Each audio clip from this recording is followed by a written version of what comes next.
Сәлеметсіздер ме, оқырмандар? Бүгінгі айтатыным көп адамдарда жиі кездесетін аурулардың бірі жировой гепатоз, яғни бауырды май басу. Бауырды не себепті май басады? Бұның себебі неде? Алдын алуға бола ма? Қандай шағымдары бар? Бұл май басу бауырдың онкологиялық ауруларына алып келеді ме? Сол туралы нақтырақ осы видеода айтпақшымын. Лайк басып, подписаться етіп қойыңыздар. Бауыр қалыпты жағдайда 5%-ке дейін 3 глицеридтерден тұрады, яғни майдан тұрады 5%.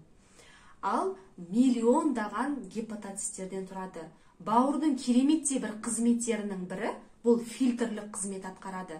Біздің күнделікті ішіп жүрген тағамдарымыз, сусындарымыз болсын, фастфудтар, аузымыз арқылы не кіреді, соның барлығын фильтрлап, өзіміздің ағзамызға керектісін алып, керексізін организмнен шығарып, фильтрлау қызмет атқаратын өте бір керемет орган болып табылады. Енді осы бауырдың май басуына қандай жағдайлар алып келеді, сол туралы айтпақшымын. Атам қазақ ауру астан деп бекер айтпаған. Яғни бауырды май басудың негізгі бір себептері дұрыс тамақтанбау. Яғни фастфудтарды, түрлі ағзаға зиян келтіретін газдалған энергетикалық сусындарды, алкогольді өнімдерді қолданудың, шектен тыс қолданудың әсерінен бауырды май басады.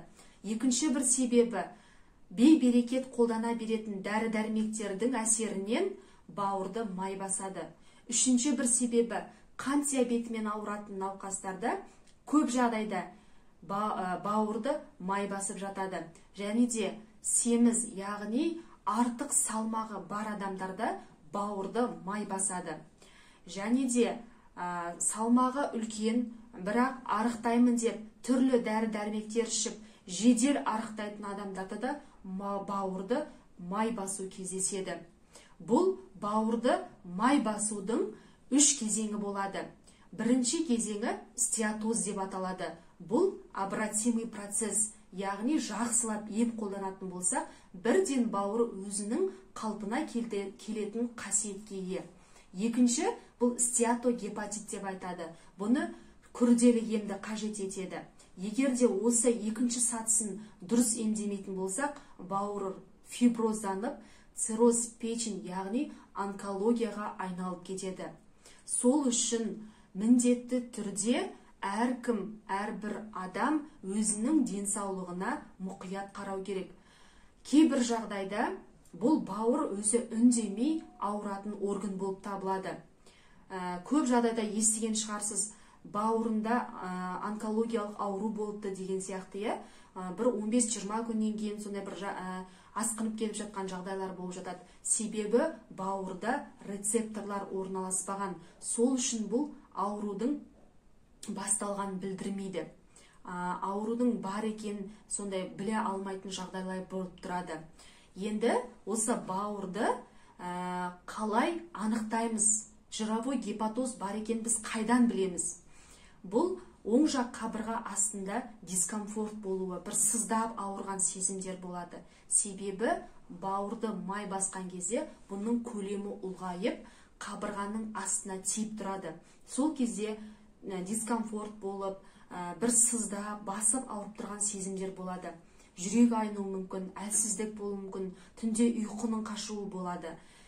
Бұны біз лабораториялық зерттеулермен, аспаптық зерттеулермен майдың бауырды май басқанын анықтай аламыз. Бірінші, бұл лабораториялық зерттеу әдістері. АЛТ, АСТ, общий билирубин, триглицеридтер, жалпы қан анализі, зәр анализін тапсыру арқылы көре аламыз. Екіншісі, бұл ультрадыбыстық зерттеу әдістері. УЗИ деп айтамыз, яғни комплексный түсірсе тіпті жақсы. Бұл арқылы да бауырда май басқанын көре аламыз. Егер де бауырда май басқан кезде асқынулар болып жататын болса, дәрігердің нұсқауымен компьютерлік томографияға, МРТ-ға, болмаса биопсияға жіберіп жататын кездер болып жатады. Енді осы бауырды май басқанды біз қалай емдейміз? Бұның емдеу жолы қалай? Біздер дұрыс тамақтануымыз керек. яғни барлық аурудың өзінің бір себептері болады, сол ауруға алып келетін. Егер де сол аурудың себебін білетін болсақ, біз емдеуге оңай әрі жеңіл болады. Егер де дұрыс тамақтанбасақ, тамақты дұрыстаймыз, дәріні жиі қолдана беретін болсақ, оның себебін алып, не үшін дәрі ішіп жатырсыз, мүмкін дозасын көптеп ішіп жатқан шығарсыз, күнін ұзартып жатқан шығарсыз, соны қарауыңыз керексіз. Қант диабетімен ауыратын болса, қанттың құрамындағы сахарды түсіруге тырысу керек. Семіздік болса, салмақты тастау керек. Осындай пункттарға қарай отырып емді жалғастырамыз. Ендігі емі медикаментозный, яғни дәрілік емін айтамыз. Дәрілік емінде көп жағдайда эссенциалия деген дәрі бар. Бұл протокол бойынша қолданылған, құпталған, түрлі зерттеу әдістері жүргізілген осы дәріге. Осыны инъекция түрінде қанмен араластырып салса, өте керемет эффект береді. Одан кейін барып таблетка түріне ауыстырады. Бұны да дәрігердің өзіндік нұсқауымен, бұл клиникалық расталған диагноз болатын болса, дәрігердің нұсқауымен жасалынатын дәрі-дәрмек болып табылады. Өз беттерінше ешқандай да дәріні қолдануға болмайды. Себебі айтып отырмын ғой, әрбір дәрінің өзі, ішкен тамақтың өзі бауырға барып әсер етеді. Ал енді оқырмандарым, сіздерге осы видео ұнаса, лайк, подписаться етіп кетіңіздер, басқа да адамдарға жіберіңіздер, әркім өз денсаулықтарына мұқият түрде қарайтындай болыңыздар.